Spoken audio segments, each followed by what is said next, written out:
Karibu sana katika simulizi yetu ya Penzi la Shemeji. Msimulizi wako ni Saidi Serekete. Penzi la Shemeji sehemu ya kwanza. Katika maisha ya mwanadamu, Mungu amependelea vitu vingi sana ili binadamu afurahie maisha. Mungu akaipamba dunia na ikapambika. Pia akaweka na mapenzi. Hapo ndipo aliposema katika vitabu vyake vya dini, tukazaliane. Japokuwa katika mapenzi Mungu ameweka na kanuni zake ama sheria kwamba mwanaume aoe na mwanamke aolewe. Mapenzi sio kitu cha mchezo. Unaweza kufa au kupagawa na mawazo, na mbaya zaidi kwa yule unaompenda, yeye akawa ananenepa na wewe ukawa unakonda na mawazo. Na moyo ukipenda umependa. Kwenye mapenzi unaweza ukagombana ndugu, jamaa na marafiki, na hata baadhi ya watu wanaweza kusema umerogwa. Wengine watasema kwa nini asikii yule jamani. Jamani, mapenzi, acha yetu mapenzi. Na imani kila mtu anamjua shemeji. Yawezekana anaweza kuwa wa kiume au wa kike. Kasimu na Jamila ni watu waliopendana sana. Watu wengi walitaka kuwafarakanisha, lakini walishindwa.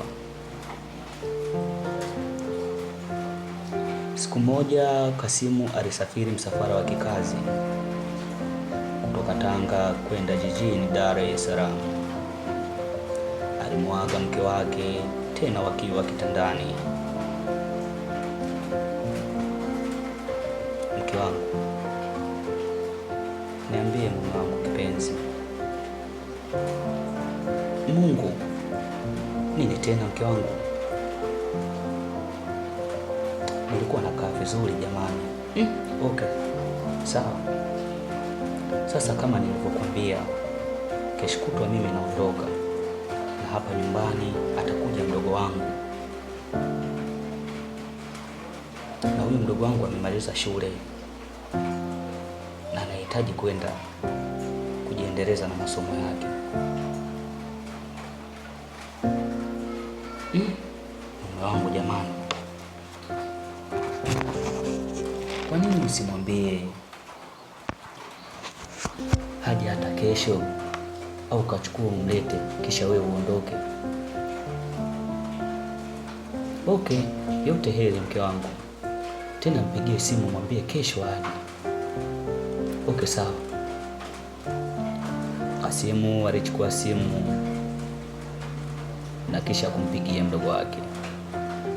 Iliita sana, mwishowe kakata. Alijaribu kupiga tena, simu ikapokelewa, na Kasimu aliamua kuweka sauti ya juu ili wote wasikie. Naam kaka, niambie mdogo wangu. Safi tu za huko salama tu, sijui huko nao salama tu. Shemeji je?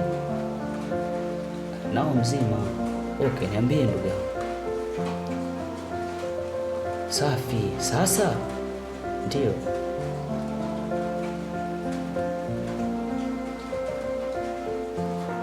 Simulizi yetu Penzi la Shemeji sehemu ya kwanza inaishia. Usikose kufuatilia sehemu ya pili ya Penzi la Shemeji, na msimulizi wako ni Saidi Serekete.